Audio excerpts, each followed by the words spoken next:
Ladies and gentlemen, good afternoon. Please welcome Chairman and Chief Executive Officer of Google, Dr. Eric Schmidt.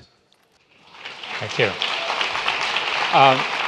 Well, good afternoon and welcome to Google's 2008 annual meeting of shareholders. We're delighted to have you here. First place, did you all enjoy your lunch? Okay, very important at Google.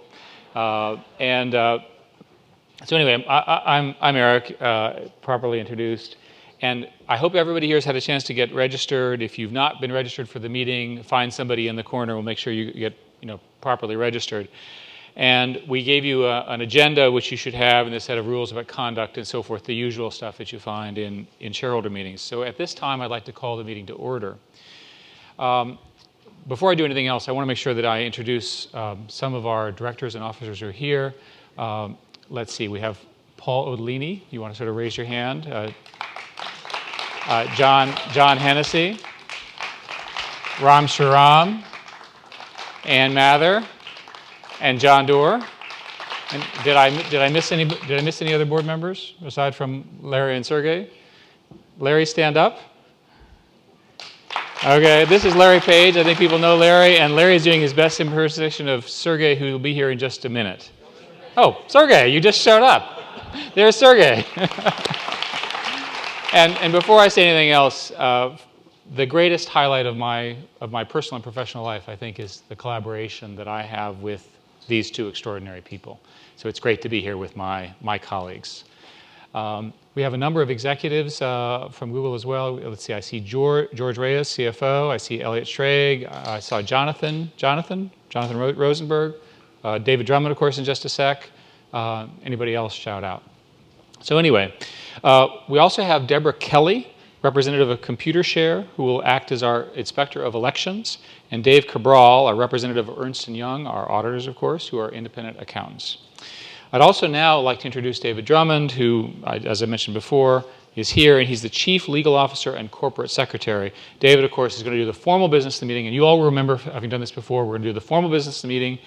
As soon as we can get that over, then we're going to go right into a short presentation from me, and then Q&A and comments that you may have on this or any other subjects. Please don't break the podium here, David. I will try. Okay, you're all set? Yes, okay, yes, good. Go ahead. I'm all set. Thank you, Eric.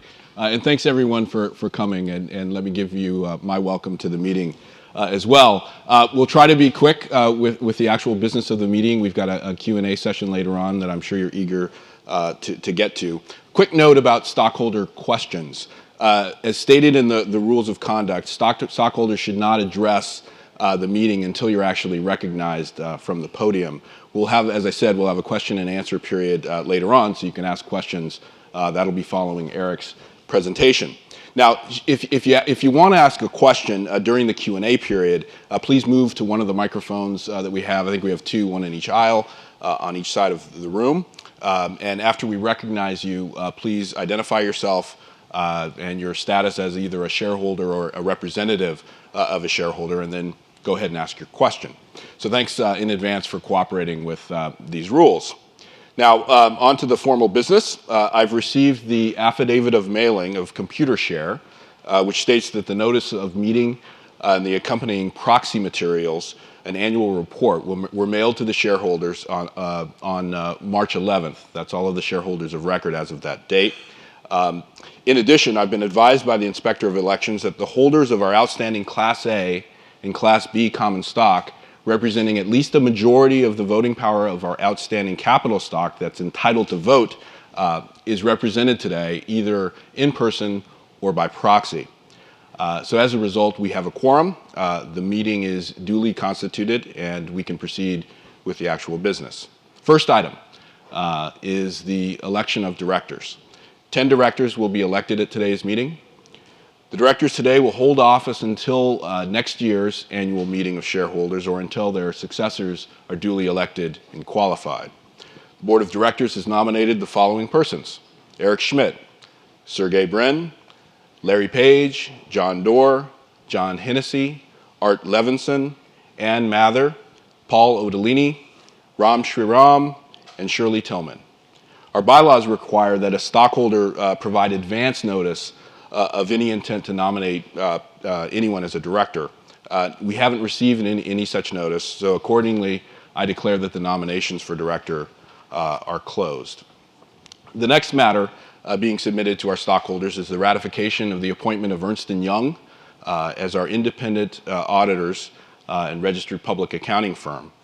Our board of directors has recommended that our stockholders ratify the appointment of Ernst & Young for the fiscal year ending December 31, 2008. The third item of business being submitted today is to approve an amendment to our 2004 stock plan to increase the number of shares of Class A common stock under the plan by an additional number of 6,500,000 shares. Now, our board of directors has also recommended that our stockholders vote in favor of this amendment to the plan. Now, the next two items on the agenda are stockholder proposals. Our board of directors has unanimously recommended that our shareholders vote against these proposals. However, one of our founders, Sergey Brin, who's also a director of the company, will be abstaining and not voting against these proposals as in his capacity as a stockholder. Now, the first stockholder proposal is being brought by the Office of the Comptroller of New York City and St. Scholastica Monastery. Now, I'd like to introduce Mr. Tony Cruz. Mr. Cruz, are you here? Great. Welcome to Google. Thank you. Mr. Cruz will be presenting this proposal. You have a total of 3 minutes to make a statement in support of the proposal today. Okay, great. Thank you. Again, my name is Tony Cruz, and I'm here today using the proxy of the Office of the Comptroller of New York City, which holds about $200 million worth of Google stock. And I'm also here representing Amnesty International, the largest human rights organization in the world, with more than 2 million members worldwide. So I'm here to request your support for Proposal 4 on internet censorship. Concerns about Google's participation in the Chinese government's restriction of freedom of information online has been well documented, including in the Amnesty International report, Undermining Freedom of Expression in China. As shareholders may be aware, Google is currently participating in a multi-stakeholder initiative to develop a set of voluntary principles which would guide how companies like Google respond to censorship demands in countries like China. Amnesty International has been participating in this initiative in an effort to ensure the outcomes reflect a sincere commitment to upholding the highest attainable standard of corporate responsibility for human rights. Specifically, we feel strongly that for the MSI to be meaningful, it must include the following: a commitment to independent monitoring and assessment of the company's fulfillment of the principles that are agreed to, a public commitment to honoring freedom of expression, transparency about filtering processes used to limit or restrict search results, including informing users, development of human rights impact assessments that would be disclosed publicly, a commitment to exhaust all possible remedies and appeals before complying with state directives that would violate internationally recognized human rights, including the rights to free expression, access to information, and privacy, and documentation and public disclosure of all cases where legally binding censorship requests have been compiled with. Our requests are echoed by the proposal before you for a vote today, which requests that management institute policies to help protect freedom of expression on the internet. The proposal additionally requests that data that can identify individual users should not be hosted in internet restricting countries where political speech can be treated as a crime by the legal system, and that users should be informed about the company's data retention practices and the ways which their data is shared with third parties.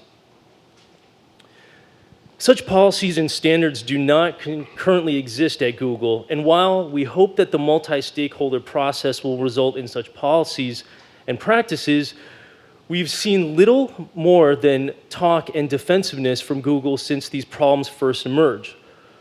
While a willingness to engage NGOs and other experts on these issues is a useful first step, the truth is that 18 months later, The issue of internet censorship in countries like China has worsened, and we still haven't seen concrete changes from Google. There is nothing in the charter of the multi-stakeholder process which precludes Google from taking proactive steps that might ameliorate the situation while conversations about the standardized principles go on. Therefore, on behalf of the Comptroller of New York and Amnesty International, I ask shareholders to vote in favor of this proposal as a strong signal to Google that expedited action on these issues is required. Thank you. Thank you, Mr. Cruz. Sir, gentleman on my right, do you have a statement that addresses the proposal at hand? Yes. Please identify yourself. Okay. My name is Jin Zhao. I have a small share of your Google. At first, I want to thank Google perform better than like Yahoo to help Chinese government to do censorship. Actually, today we read the Wall Street Journal. It's another Chinese writer get arrested. And I myself is a political refugee. I couldn't go back to China for more than 10 or 20 years. Yes. So what I want to say is I fully support the proposal, and I want to, the board, especially when you make the policy regarding censorship, especially pay more attention on China, because now China is the world's largest internet user country. Thank you very much. Thank you very much for your comment. The gentleman I have a on the other side, also. do you have a comment addressing the proposal? Yes, I do. Okay, please identify yourself. My name is Shelton Ehrlich. I own 23 shares of Google. Thank you. I used Google on my computer to search Amnesty International and the Comptroller of the City of New York and the Board of Trustees of the pension plan that made this proposal. I have nothing to say on the merits of the proposal itself. I just want the shareholders to know that the Comptroller of the City of New York is a politician. And he has two campaigns going on today. One is condemning a jury verdict in the City of New York. It's as if our CFO got involved in felony cases in Mountain View. The second thing he has going for him to maybe rise to mayor or governor is a campaign to come to shareholder meetings and criticize decent, wonderful corporations. It's on his website. That's his job. I have another comment on Amnesty International. Today is the 60th birthday of the nation of Israel. Amnesty International is one of the leaders in attempting to stop Israel from defending itself against terrorists. Thank you. Thank you very much, sir, for your participation. Now it's time to move to the second stockholder proposal that's being brought to the meeting today. This one is being brought by Harrington Investments, Inc. And I'd like to introduce Mr. John Harrington, who's a representative from Harrington Investments, to present the proposal. Mr. Harrington, you've got 3 minutes. Thank you, Mr. Chairman, members. I am not a politician, so you're all safe in your seats today. I am not advocating anything but human rights in China, and nothing but a modest proposal to allow the Google board to adopt and amend their bylaws, their laws of the corporation, to create a committee on human rights. What we're doing is we are looking for a constructive way to deal with human rights issues across the globe, not only in China, but in Vietnam and Saudi Arabia, in a lot of countries that restrict the internet and censor the internet. Management of this company, unfortunately, has shown itself to be unwilling or unable to grasp the gravity of the issue of human rights in China and take appropriate steps. This board must begin to exercise its fiduciary duty. The directors of Google, and this is directed at the directors of Google, not management, because they have the fiduciary duty and they are elected by us. And I should say, in retrospect, what's really interesting is when you filled out your ballot today, you had two choices. You could either vote yes for, or you could withhold your proxy. Did you know this company doesn't even have majority voting? We can't nominate directors. You know, we can only vote in favor or withhold. That means under plurality voting, we can't vote against the directors. We have no say in the way this company is run. There's a lot of similarities actually between the Chinese Communist Party and the board of Google. Unfortunately, no, I'm serious. We need to think about this relative to majority rule. But we have seen the failure of time and time again of our board of directors to articulate and demonstrate morally defensible human rights policies that can result, and this can result in significant cost to the shareholders. Our company has come under heavy criticism for restricting internet content that the Chinese government deems subversive, that is, freedom of speech and assembly, guaranteed, by the way, by the Chinese Constitution, which this company unfortunately has not challenged in Chinese courts or at the International Court of Justice. This is censorship and is a violation of human rights, and today's internet consumers really actually don't like patronizing companies that violate human rights. Blatant inhibitions of free flow of information are commonplace in the People's Republic of China, which I might remind all of us is a totalitarian regime that tortures its own citizens. Google's self-censoring technology is an important part of that policy. Google's refusal to disclose the search results it filters or to legally challenge the Chinese government on violations of its own constitution only furthers the abuses there. Google, along with other leading U.S. technology firms, have helped build the Great Firewall of China, a Chinese government initiative that restricts and monitors the flow of information being transmitted over the internet within China. Google's influential internet presence makes its pliant policy particularly significant. China is a totalitarian terrorist government, third only in its repressive policies after Nazi Germany and the apartheid system of South Africa. We need more than the morality of materialistic self-interest to lead us into the 21st century. I ask the board of directors to begin to exercise serious fiduciary duty on beginning to deal with a very modest proposal that will allow them to deal with it as board members and fiduciaries in creating a board committee on human rights. Thank you very much. Thank you, Mr. Harrington.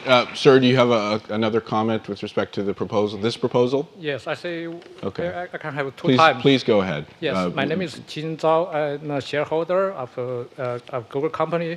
I fully support the proposal. I want to emphasize one fact that when Yahoo or some other company says this is not a company's business, it's government business, that is totally wrong because like my experience, I was expelled from China and then expelled from Japan. Now FBI want to expel me from America. So the government never do anything good to the worldwide citizenship. So I want to let the board or the shareholder meeting know government will not help us. So I really need the corporate to take the responsibility.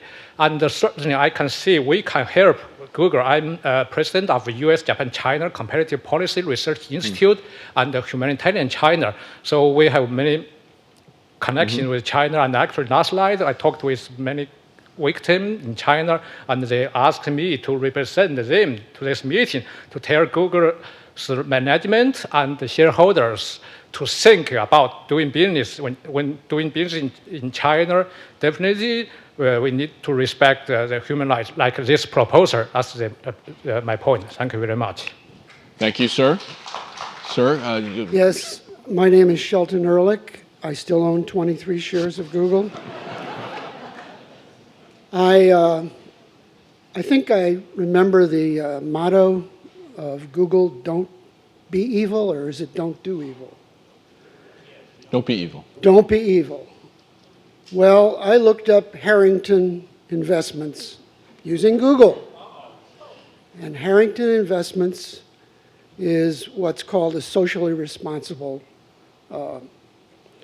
fund. They refuse to invest in people who manufacture weapons. That includes one of our big companies nearby, Lockheed Martin. It includes IBM that makes computers for the military. One of their other issues is electricity from nuclear power. Now, if we as a nation want to reduce greenhouse gas emissions from coal, oil, and gas-fired power plants, we are going to need nuclear power. Harrington Investments refuses to do that. Now, regarding the proposal itself, one second more. If we were not to do, if Silicon Valley companies were not to do business in China, I wouldn't have my Macintosh computer. I wouldn't have my Nike shoes. I wouldn't have a lot of things. So Google is not to be censured alone for being in business in China. Thank you very much. So that ends the discussion over the proposals and the various items on the agenda today. So because there are no further items scheduled to come before the stockholders, the polls are now open. Now, if you've previously voted by proxy, you don't need to vote today unless you wish to actually change your vote. Now, let me just note that we've received sufficient proxies in advance of the meeting to know that the proposals we discussed today will pass or fail in accordance with the recommendations of the board of directors that we've made in a proxy statement. But we want to make sure that everyone votes. So please, if you've picked up your ballot when you registered today, we have some folks who can come collect that. So we're going to pause for a moment in order for anyone to submit a ballot that they've used to vote. And when you do that, please make sure that you hand in your legal proxies that are part of that ballot, if you have one.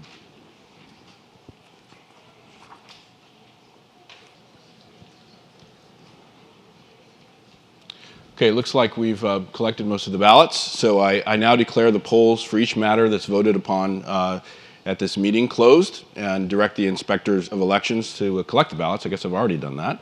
The results. I've been advised by the Inspector of Elections that the nominees for the election to the Board of Directors have been duly elected.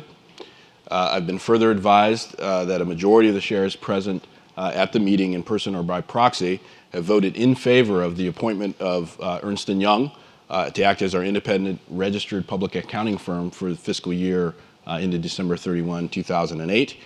And they have voted in favor of the amendment to our 2004 stock plan that I previously described. So each of these proposals has been approved. I've also been advised by the inspector that a majority of the shares present at the meeting in person or by proxy voted against, first, the stockholder proposal regarding internet censorship, and second, the stockholder proposal regarding the creation of a board committee on human rights. So each of those proposals has not been approved by the shareholders today. So that ends the official portion of the meeting, and I hereby declare the formal meeting adjourned. Eric will now make a presentation to you about Google's business, and we'll have a Q&A following that. Eric? Thank you, David, and very well done. I wanted to give you all a brief sort of update on the company, and the easiest way to summarize the company is I think things are going well, right? And it's a good message, and the mission as set by Larry and Sergey when they founded the company has not changed. What has changed is the scale of what we're doing. And so this simple idea, born literally in the dorm room and in the garage and all the things that have made Google what it is today, has served as a basis of how we run the company. It's really about broad goals, broad initiatives that change the world, that really affect many, many people. And we have as a platform, the internet, which of course has more than 1.3 billion users and is growing at a couple hundred million a year. The average American internet user is spending 13% more time on the internet this year than last year. So either productivity is going up or down, depending on your view, but it's definitely changing. And we obviously benefit from that. People have a lot to say, which is great. 70 million blogs exist, 120,000 more created every day. This is phenomenal. It's new expression, new voices, people we haven't heard from before, whether we like them or not. Looks like more than half of the new blogs are created by users who are 18 years old or lower. So again, it's generational as well. the number of photographs. An alarming statistic from my perspective is that more than 10 hours of YouTube video is uploaded every minute into YouTube. So I hope you all are spending lots of time on YouTube. An even more interesting statistic is if you plot out Moore's law, it'll be possible to have an iPod-like device that you'll clip to the equivalent of your belt or in your purse, in some number of years, maybe 5 or 10 years, which will have 85 years worth of video. So you'll be dead before you can watch all the video on this device. So it's an amazing new world, and it's just phenomenal. And of course, Google is well positioned on this. Now, the business, of course, I don't need to go in this. You all have seen our results. Business is working well. The majority of our revenues, of course, are in advertising. In the last quarter, we saw a shift from U.S. as the majority to international from a majority, which we think is great. Very much a global business. Of course, earnings and cash flow and operating profit have tracked with that, and it's a great business to be in. When you see Google and you see this very simple user interface, which Sergey literally designed, right, himself, and we've changed it a little bit since then, you sit there and think, it looks so easy. But in fact, what's beneath it, these acres of servers that we have built and own and power, which in my view are a tremendous competitive advantage to the company, is very hard. We did more than 95 quality, that is search quality, launches in the first quarter, over and over and again, whether it's in a language or for more information or so forth. And we work on things like making our index bigger. So for example, now, when you do a search, you search all of the indices. You literally search through every piece of information in case that relevant thing. So if you went through all of those pages that Google prevents you, you will in fact see everything. Of course, it'll take you many, many minutes to get through it.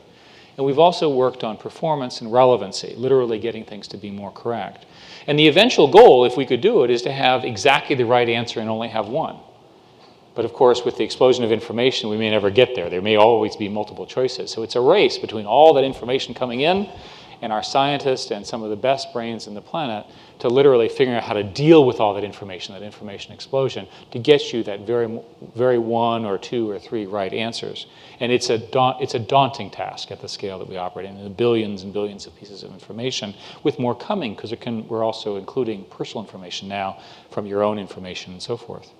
So an example of this is that we have changed Google so that we show not just the traditional text answers, but we now try to find the correct images, web, audio, and so forth in the video.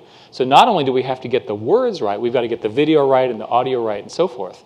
Coldplay is a band that I can tell you my daughters like. Here is all of the relevant information, the best video, the best music, the best information about what they're up to. We've also been working on personalization. And so all of a sudden, these are much more personal. And with a product called iGoogle, we can actually deliver very, very specific things that people care about. The primary business of the company is advertising. We love advertising. And we think advertising is very, very helpful to people when it's informative and targeted to them. We think advertising is not very useful when it's for a product that you're not going to use, that's not relevant to you, that you'll never buy. Why waste the advertiser's money and your time, which is even more important? Wouldn't it be better if we showed you ads that were relevant to you and that you thought that they were interesting, or that you learned something, or you figured out who the best suppliers are? And that's how we operate. So we live in an ecosystem where users become publishers of information, and then they want to publish information. They can add our ads to their content and make some money doing it. We have lots of stories of people who were hobbyists in information and all of a sudden gave up some job which they viewed as boring in order to become the world's expert on something that they cared a lot about. It's a wonderful story about innovation and information and empowerment about new voices. And that model works, and it works not just in the US, it works everywhere. We just recently completed the acquisition, an incredibly important acquisition called DoubleClick. Roughly April 7th, we started operating. And what it does is it allows us to enter a much larger business that's near the text ads business, which I've been talking about. It's called the display ads business. It's interesting that more than 90% of our publishers have enabled display ads. So it looks like not just text ads, but also display ads. And display ads here doesn't mean just little static pictures. It also means little movies and little stories and little things that are engaging. And we think that a whole new category of ads will emerge, which are narrative. where it's involving the car and you're in the car and you're doing it and so forth. We think that advertisers will like it, and we think people will enjoy it. And remember, the great thing about our ads, if you don't like them, you don't have to click on them. So again, you have some control over the experience as well. We have more ads formats, by the way, coming. We have lots of interesting things coming on with YouTube, for example. Procter & Gamble, as an example, ran 5 contests for Gillette, Tide, Pepto-Bismol, and Swiffer. Break up with your mop and fall in love with Swiffer, okay? I'm not in charge of their ads. The ads worked really, really well. Did a similar thing with gadget ads, where little gadget programs, and we did one, for example, with Honda Civics, where you could sort of drive it around in the ad networks. Really, really fun, really interesting. We'll see if it works. So by doing this, we can really give people a lot more control. The same thing is also true in apps. We started a year ago, we changed our strategy from search and ads to search, ads, and apps, because it was clear that we had enough technology, we had enough investment, enough people, enough platforms, that we could begin to solve other problems that were nearby. The problem of who stores your email? Actually, a pretty important question for those of you that live on email, as most of us do. What about instant messaging? How do we use geographic information and that sort of thing? This shift, the shift from PC-centric to web-centric applications, is the defining technological shift of our generation. It's not going to be done in a year, it's the next 10, 20 years. Google is particularly well positioned to take advantage of this shift. And indeed, you can see competitors and so forth responding to the things that we're doing and actually trying to figure out how they can participate in this too. It's much bigger than just Google. But what we hope will happen is that people will put more and more of their information in what we call the cloud. And what that means is that you walk in here, you forgot your computer or your mobile device, and you just see a computer like one of those, and you can get everything over there that you have at home, all your personal information, and again, secure, and nobody else gets access to it, and it just works. It's really easy to understand when you state it that way. Why have all these different devices and have something over here and you forgot it over here? Why not just have everything available to every device very, very quickly, again, with your permission, with your passwords in a very secure way? That's the promise of this applications platform, and it's a very profound technological change. So along the way, we said, well, why don't we just enter this business and let's figure out how we can make some money, because it's good to make money too. And so we built something called Apps for Domain, which is a simple way, if you're a business, this is why I wanted to talk about this, it's a simple way for a business to do the same thing. Why should a business have, especially smaller businesses, why should they have all these technical people to try to keep all the computers running? Why don't they just have somebody like Google do it, let the cloud do it, right? So the business can get back to running the business, because they probably don't really know that much about computers, and they probably don't like them that much. In any case, it's not a good use of their time, even if they like them a lot. Here is a list of interesting universities and companies which are beginning to adopt Google Apps. We have more than 500,000 businesses using this. That's a sense of the scale of this.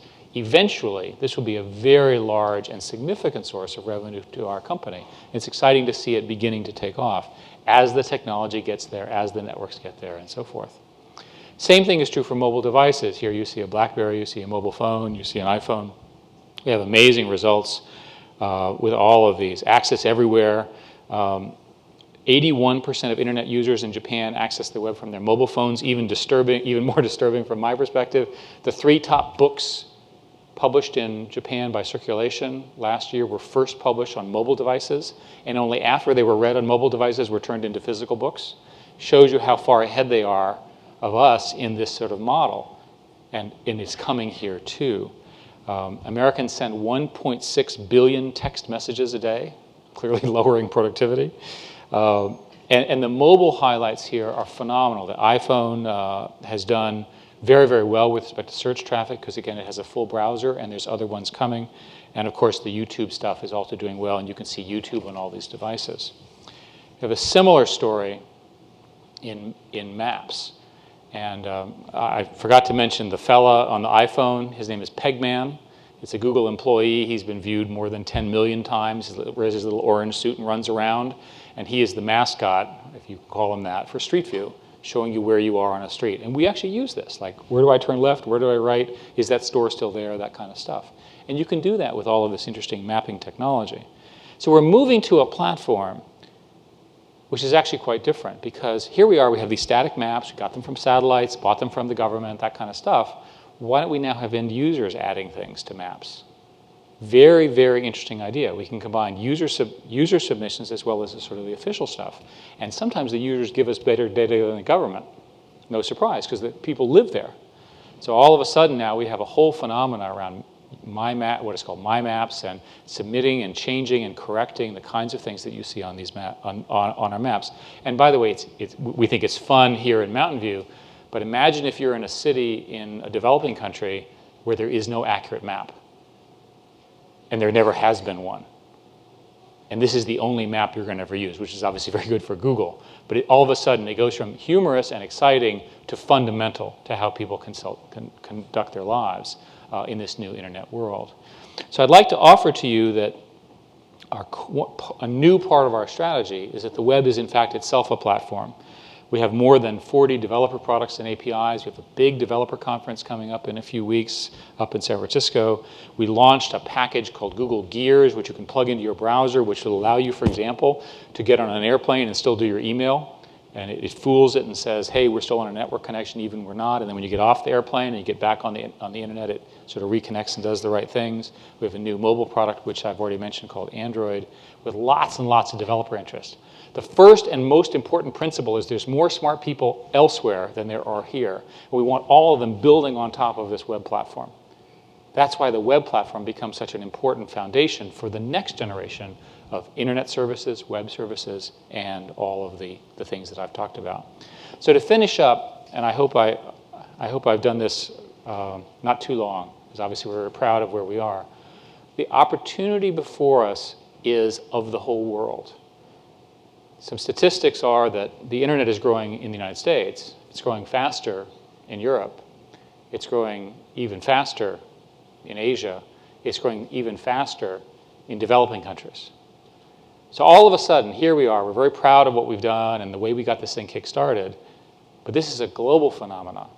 And those people, simple rule, they want the same things that we want. They want peace, education, food, safety, entertainment, knowledge, achievement, and excitement. And the internet, as it spreads, gives us an opportunity to really touch the whole world, make it safer, make it better educated, really bring people who've never had a voice, never had information. My best example is my friend who's a computer science professor at Kenya. In Kenya said, we love Google for computer science. I said, well, of course you love Google. I love Google too. He said, no, we use Google to teach computer science. Why? We don't have any textbooks. This is a PhD program. This gives you a sense of how profound the arrival of the internet and the power of information, which we hope we can bring, really does have an opportunity to affect the world in some really, really fundamental ways. So with that, thank you very much.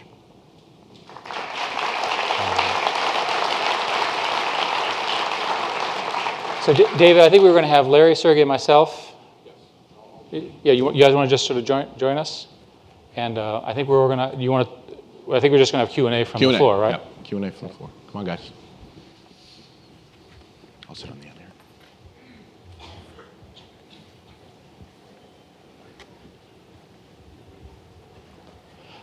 And if you, I know you have your hand raised. Would you mind standing at the microphone, madam, so that everyone can hear you? Let's have the lady go first. My name is Mei Fong. I'm a shareholder. Both DoubleClick and YouTube are terrific acquisitions for you. I was just wondering how long it would take for you to monetize them in a way that would add significantly to the bottom line. Thank you.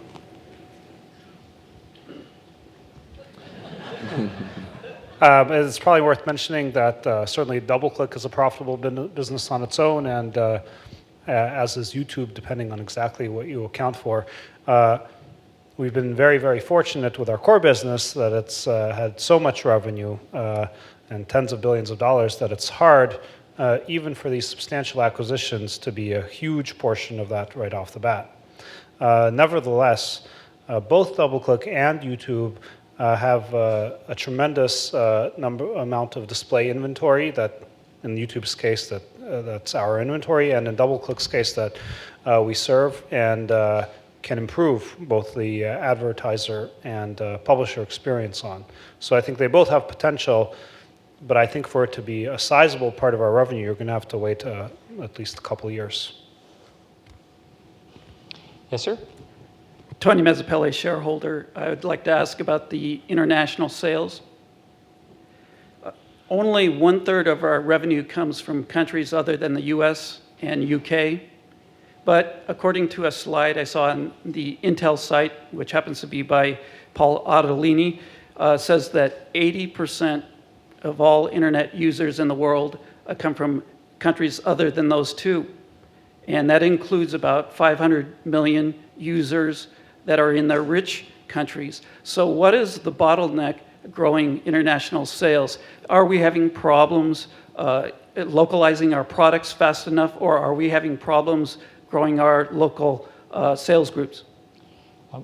A simple answer is we're not having problems in that area. I agree with the numbers that you gave, which, Paul, I assume are roughly correct for your view of the global structure. The difference, of course, is monetization, because the advertising markets in those countries are not as mature, the ad rates and so forth. So you take the product of internet penetration and the development of the internet advertising model. In many of those countries, internet advertising is also held up because of a lack of credit cards, debit cards, and overnight email and transportation options. The average growth rate outside the United States is higher. As I mentioned last quarter, the non-US is now larger than US as a total revenue, and we expect that gap will continue to increase. We don't know how much larger it will be, but I could guess at least 65-35, maybe even higher eventually. Yes, sir. My name is Jack Easterly, and I have a couple shares also. I understand that you said that you were going to be bringing in 6.5 more shares. Is that correct? That you were going to bring into the market? And what I wanted... Stock option plan, 6.5 million. Go ahead, David. Yeah, you're correct. 6.5 million shares in the stock option plan. Right. And so my question is, the two young men that are sitting there, will you please not split the stock? Just keep it together, okay? You're asking that we don't split the stock. That's correct. I think that's the first time we've had that request. Well, we've had no trouble honoring that thus far, and I don't expect that anything will change in that respect. We certainly appreciate your support. All right, thank you. Thank you. Yes, sir. Our good friend, Richard. Richard Brandt, I'm a writer and minuscule Google shareholder. I was just wondering if Sergey would be willing to tell us why he decided to abstain on the censorship proposals. Yeah, sure.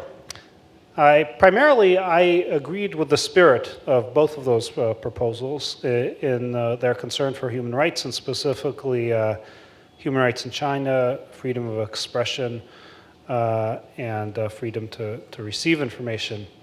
I should say at the outset that I'm pretty proud of what we've been able to accomplish in China.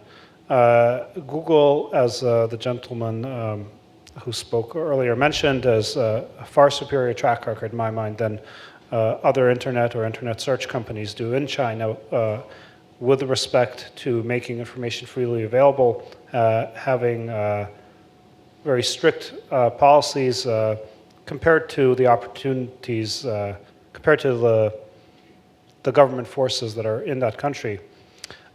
When we entered China and developed Google.cn, which, by the way, was far later than any other major search engine had entered, and primarily it was due to the reservations that the restrictions that we'd have to live by were not consistent with our policies. But we were able to have an implementation, I think, that honored many of our principles, and in fact, most of the principles that were in shareholder proposal number 4. We restricted the amount of search results that may have been omitted. In every case, we notified users that there's information missing because of your government policies, as we do also in the US, Germany, and France, by the way. And provided overall greater transparency to the process. It was still a tough call, but what we've seen as a consequence is, in fact, more Chinese getting more access to more information. Not only that, but now we've seen the local Chinese competitors, the principal one being Baidu, who is the market leader in that market, has adopted some of our policies. So now Baidu, when they omit information because there's some government request regarding it, they now also label that there's some information missing. So despite our mixed feelings about that market entry, I think that the end result we've generated has been very positive. And in fact, much of the attention, these shareholder proposals, many congressional bills and whatnot, did arise from the publicity surrounding that entry. Now, from where we are today, I think directionally the two proposals were correct. I think that we do, by the way, have an internal set of principles by which we operate. And I don't know if I believe it should be a sort of shareholder proposal. There are several in there that I don't entirely agree with, that I think don't make sense. For example, our recent launches of BBS-type services, we decided instead of having personally identifiable information that could be forced from us in that country, we would actually make all information public. So when you make a post, you know that it's going to be identified as this is such and such making this post. We don't have any private information on those services, and that's because we didn't feel we could launch a service which would have private information in a way that we felt we could safeguard it from the government in that country. These kinds of, I think, novel approaches have enabled us to bring more information to the country again. With respect to the board proposal on human rights, I think human rights is very important. I think there are other social responsibility issues that we also need to think about. For example, our energy usage, carbon neutrality, for having great environment for other companies to operate in, and so forth. I think there's a broader scope there, and I think it might make sense to have a separate, these people are all very busy, and some of them might be interested in these issues, might be experts, and some may not be. I think there is certainly room for us to have a group of independent people within Google who meet regularly to discuss these questions. But I didn't strictly support the proposals as they're written, and that's why I decided I would abstain. Thank you, Sergey. And we welcome the debate. These are complex issues that are important for everyone in the world, and we understand that people can disagree on this, and we literally welcome the discussion. Yes, sir. Hi, my name's Andy Moore. I'm a stockholder, and I've recently got into podcasting. I'm launching a new podcast next month, andystreasuretrove.com. And I don't see any services at Google related to podcasting, and maybe I've missed it, but you've got YouTube, but nothing in the audio realm aside from, commercial music. Anything in the works regarding podcasting? We've undertaken a kind of a broader infrastructure initiative that enables us to handle sort of data of any type. We don't want to have to build specialized product that's just for podcasts, another one that's just for videos, and like many of the things that we've built thus far, we feel that we are now at a scale and understanding that we can build more generic services. We have some more generic things out there.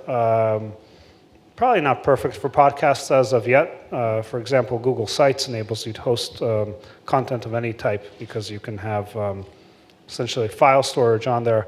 But we have even more appropriate, I think, more generic technologies that we're developing, and I hope you'll be able to see in the next, I don't know, in a few months, 6 months, something like that. Thank you. Yes, sir. Good afternoon. Can you hear me? Yes. I'm Marc Jacobs. I'm a patent trademark lawyer from Sacramento, and I'm a shareholder. I've had several clients complain to me that when they've done Google searches for their trademark, somebody else's listing comes up first.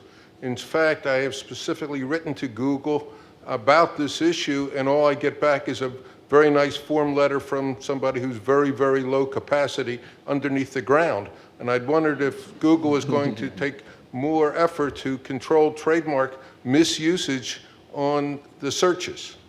David and Larry. I was going to, this has been an issue we spent quite a bit of time on, and it's an important issue. And while we work really hard to protect people's trademarks and so on, there's also user benefit to get competitive advertising. So for example, if you're thinking about buying a product, actually seeing competitive products can be really useful to you. But that's not the issue. It's not the issue when you put in your trademark and somebody else's name comes up. As it's misleading, it's creating confusion, it is not advertising beneficial to the user. They're looking to get a Frigidaire, and up comes Whirlpool using a Frigidaire trademark. David? Well, actually, we actually litigated this very matter because we think, as Larry said, we think it's a really important issue for users to have competitive advertising. And as it turns out, when you do the survey and you actually see what happens with users, they're not confused. So to take the example that you brought, Frigidaire, Whirlpool, if you typed in Frigidaire and a Whirlpool ad came up on the side of the search results, guess what? The #1 search result I can guarantee you for Frigidaire would be Frigidaire. And I'm sorry, that is not correct. Well, we've gone through the court, and as you know, we litigated this matter against in the Geico matter, and of course the court held in our favor for that, which I think was the right result. Right. The advertising I have no problem with, but I could give you specific examples after the meeting. Okay, sir, you're being shown a result there. Take a look at it. No, I don't need to be shown.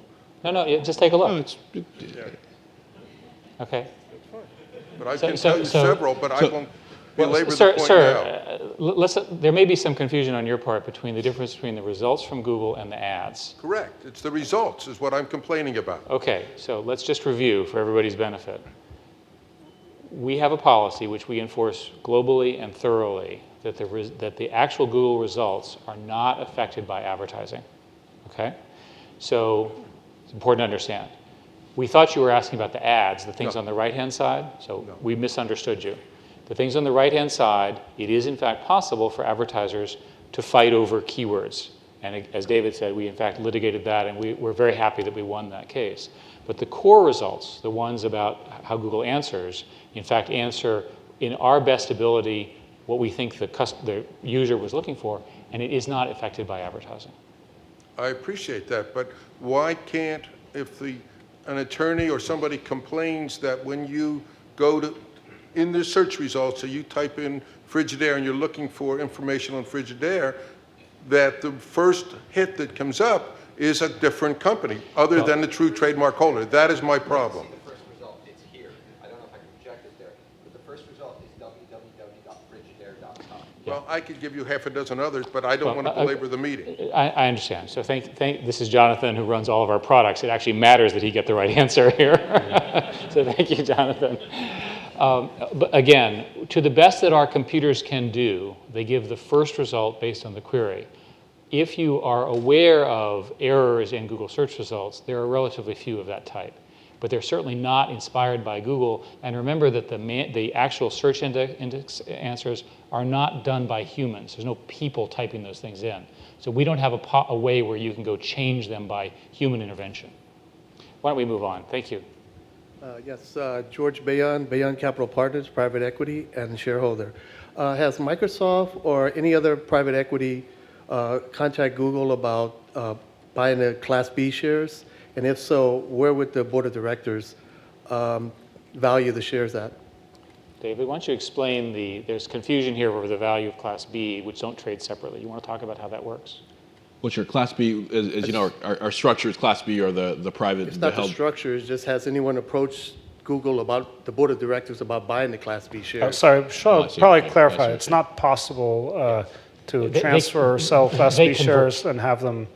Correct. They would convert then to Class A shares. Class B shares are only held by shareholders before the IPO, but any attempt if you transferred them or tried to sell your shares, they become Class A shares. So the scenario you're describing is not possible. Wouldn't happen. Okay, so I was just wondering if there was a value put on them. Yeah, the answer is it's the same value as Class A because there's no separate market for Class B, and they trade one-to-one. Thank you. Okay. Yes, sir. Hi. My name is Joe Holmes. I'm a shareholder. I can understand a policy potentially not to comment on speculation, but I was just wondering if, hypothetically speaking, two of our competitors in the search space wanted to join forces. Were you thinking of two I can think of, or a different set? Purely hypothetical situation. Okay. Perhaps something that was very current as of a week ago. I was wondering if you could provide some color as to how our business risk would evolve and what our responses to those risks might be. Thank you. Well, we did have a test case of this, which was the Yahoo Microsoft proposed merger, and we took a position that it was bad for consumers. David wrote a blog post, which I would refer you to. I think it's very well argued that the combination would have resulted in too much power around electronic mail, instant messaging, very, very high market shares. And given the history of Microsoft, it would have been possible that could be misused. That's a rough, I'm probably not doing justice to your argument, David. So obviously it's good that that's not going to happen. At least at the moment, not going to happen. Next, yes, sir. Hi, I'm Doug McKenzie, a shareholder. Thank you for your great company. And I'd like to also thank you for getting out in the media a little bit more, Eric, with you on CNBC, and especially, Larry, your interview in Fortune magazine was a sense of germination about how to change the world. Really excellent. I wondered if you had considered interactive, like video game type interactive advertising as a way to monetize YouTube. For example, a customer or a user gets in there and they start looking at something that's interesting to them, and then they might play with it. And it could be, for the obvious, would be an advertisement for a video game, but you could be driving a car or looking at a house or doing a variety of other things where the information flow could be kind of two-way. Yeah, well, I should first mention we've also looked at just advertising within video games, which is an emerging market and one which we're participating in. Within YouTube itself, I think you could certainly use one of our gadget ads, the new gadget ad formats, which could have embedded within it a game. I think that's an interesting approach, and it could work even beyond YouTube. I guess you know that the YouTube viewer has Flash installed, so that would give you greater confidence that they'd be able to see the ads. So that's why it's a good user for that. But it might apply even more broadly. Thank you. Yes, sir. My name is Daniel Goldsmith, and I want to speak about my experience with the Investor Relations Department. Okay. I don't think they relate well to investors, or at least myself. There's no phone number to direct queries to, so email is the way to go, and my emails never get answered. Okay. I'm willing to help you if you need some help. Thank you for that. Thank you for that feedback. Since they're here, maybe afterwards we could get the specifics and get on top of it, and I apologize on behalf of the company for that. Yes, sir. Hi. My name is George Davis. I own 5 Google stocks. I go to school over the hill in UC Santa Cruz. I've got a little anecdote related to the cloud that you were talking about earlier. In January or so, I think, maybe around there, my house, me and 3 roommates, we ran out of ink in our printer, and we can't agree on whose turn it is to buy new ink. So what we do is we write our papers in Microsoft Word, Gmail them to our UCSC account, and use the printers that University of California provides us. But there's a problem with this. The problem is we're using Microsoft Word to write our papers. So my question is, by the time I graduate, which will be, hopefully, fingers crossed, 2 years, will Google Docs be as powerful as Microsoft Word? Sergey and Larry? Well, I think in a number of respects, Google Docs is more powerful than Microsoft Word today. For example, the ability for multiple people to edit the same document at the same time and see the changes coming in real time, the ability to access the document no matter where you are, whether you're in an internet cafe and whatnot. There's certainly a long list of sort of bullet point features that's in Microsoft Office, some of which I think will be incorporated and perhaps even likely exceeded in Google Docs and spreadsheets in the forthcoming years. And there might be some features which are perhaps a little too niche or best left to third parties to implement, maybe specialized bibliographic entries. Those pull downs have hundreds of entries. I don't think we want to duplicate every single one. But the general direction is to be more powerful. I don't write things in Microsoft Word. Yes, sir. Yes, my name is Peter Kirby. I'm a shareholder. My question to you is about alternate revenue streams. You know, I don't dispute the fact that you have a great business in search, and I would include DoubleClick in that. But I gather from your last quarter that you now have revenue coming in from print advertisements. Mm-hmm. And I was wondering what other new revenue streams are you opening up, and could you include any word on Android in that? Well, remember we have print, television, radio, YouTube, display, all coming. And you also might want to mention enterprise. Yeah, enterprise has been an important part, you know, as a fraction, still small, but still important part of our revenue for a number of years. And since the recent release of Google Apps for your domain, also for universities and whatnot, we really see that as an important growth area for us. And a lot of companies, including our own, because we use our own stuff, have really benefited because they can really easily and cheaply deploy email and productivity software to all of their employees. How do you make money from that exactly? So there's the free version, which a lot of people, many people use, and then there's the premium version. And typically, large companies that want support, want increased storage, and a few administration features and some more things like that, they subscribe to the premium version, which is $50 a user a year. Typically, there are a few other ways that we price too. Okay. Yes, sir. Well, you didn't answer any question about Android. Do you have any word there? I'm sorry, do you want to say anything about Android? Android is part of our broader goals to enable more internet access via more devices more quickly and easily. The goal is not the revenue stream in itself, but rather by increased usage of the internet via mobile devices, we think we will benefit. Well, and the revenue might be an issue since it's free. Android. Yes, I should clarify. Android will be open source and freely available to all. Yes, sir. Yes, if you can get advertising into video games, maybe you could get Grand Theft Auto to carry LoJack ads and Ceradyne, the bulletproof vest company. But I wanted to ask another question. Would you tell us about the wedding?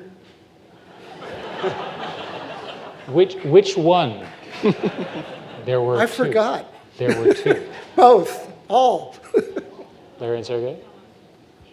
I think, we prefer to focus on the business in this meeting, but I think those are pretty good ideas for ads within Grand Theft Auto. Larry? Whatever Sergey said. Okay, yes, sir. Yes, yes, ma'am. Go ahead.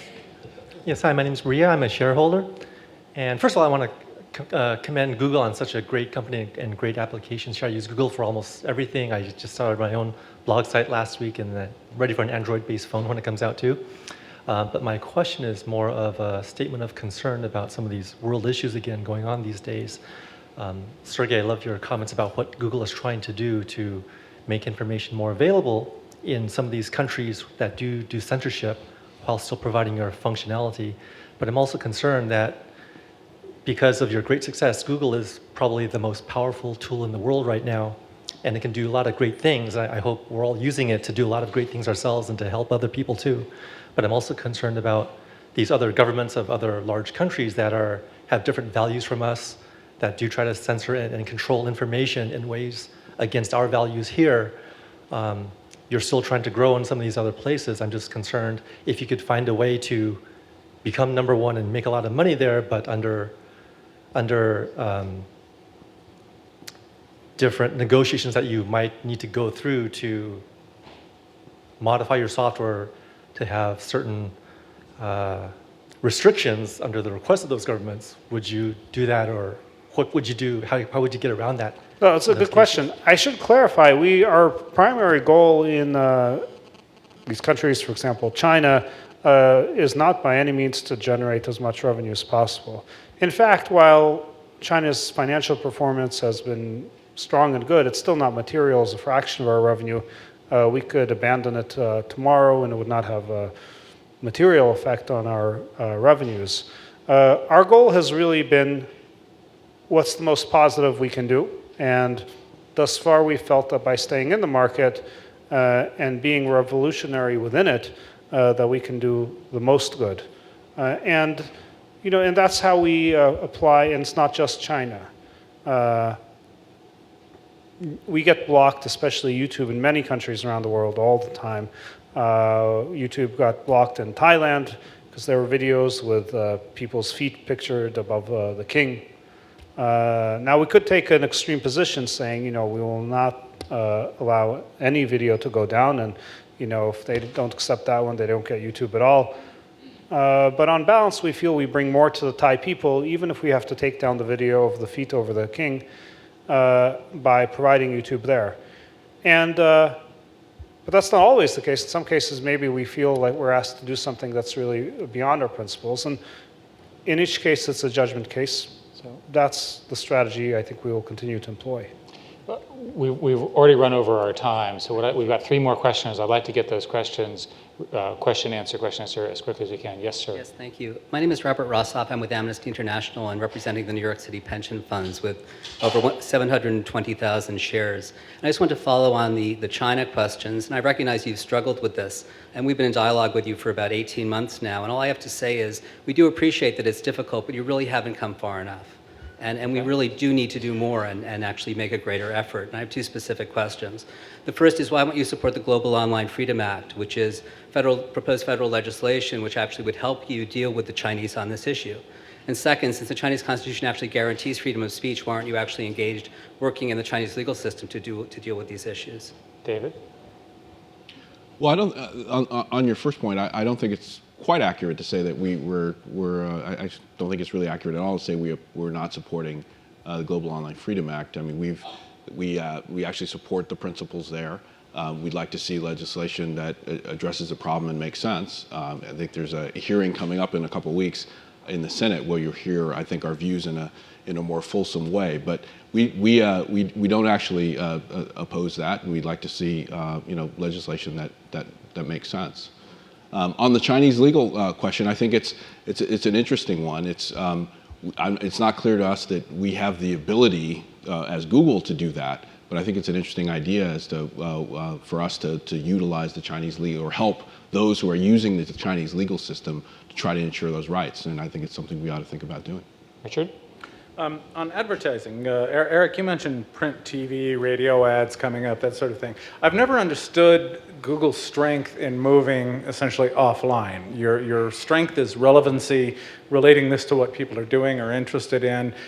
Somebody reading a newspaper, passing by a billboard, or watching television, you have no idea what their interests are. Well, actually, we hope to do better than that. That would be the base case, and we think with technology improvements, we can actually at least do a pretty good job compared to what's being done today in offline. The best example is, I'm sure you have a television at home, you probably have a set-top box. That set-top box is a computer, and nowadays set-top boxes are connected to the internet. With appropriate software changes, technology built by Google and others can actually cause more relevant television ads to show up on your television. It's a small victory, but a very fundamental one. The television industry is a massive and very mature advertising industry. If we can show more relevant ads, we can fundamentally enter as a new player and really provide a better television experience from an advertising perspective. I think as an old print guy, it's print that really confuses me. Print is harder because we don't have the set-top box to play with, but even there, we did an ad interchange with all the major newspapers and publishers where we actually have tried to get much better distribution for ads. So that's again a case where we're trying to help them because we need them, and in particular we need their content. And sir, you have the honor of the last question. Thank you very much. My name is Rudolph Alfanito. I am a stockholder. I read most recently Google was interested in the environment, and I was wondering if you can give us stockholders what your projections are and how you can help the environment. Well, yeah, we're absolutely very, very interested in the environment. We feel that we have a significant responsibility due to our data centers, which use a lot of energy. And so we have very smart people who are building those. And as part of those builds, we're trying to do environmental things as we build the data centers to make sure that they're using really green energy and so on. We also think there's a huge opportunity to reduce the power of green electricity to make it competitive with coal. And we've made investments in different areas, solar thermal, for example, and we're also hiring people, small numbers of people, to work on very exciting and very interesting projects to really significantly reduce the cost of some of those green technologies. And also I think one of the most important things that I think that Google should be targeting is natural sources of energy in order to alleviate our problems in the worldwide. Yeah, we're basically looking at the sun and the earth, the heat in the earth, geothermal power, and we're very optimistic that the cost of those things can be competitive with how we generate power now. Very important. Thank you. And we agree. I want to thank everybody for spending their afternoon here. We will see you in a year. Thanks again.